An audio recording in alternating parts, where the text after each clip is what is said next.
Hi everyone, welcome back to Make Gaming Easy. In this video, I'll show you some quick and easy steps on how to get battle points faster in Mobile Legends. So without any further ado, let's get started.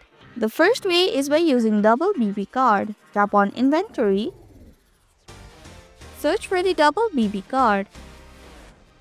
This double BB card will be available for only one day.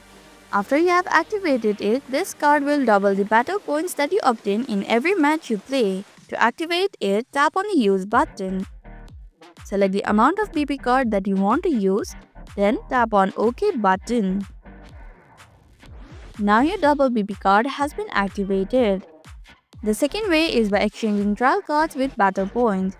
Tap on inventory, then tap on trial cards.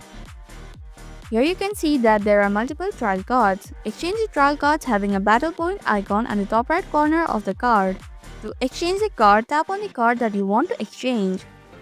Then tap on use button. Then tap on the OK button. Now the third way is by lucky spin. Go to shop. Then tap on draw. Before you draw battle points, make sure you have enough tickets to use for one draw. You will have to spend 20 tickets. To speed up the process, you can tap on 5x to draw faster. And that's how you can get battle points faster in Mobile Legends.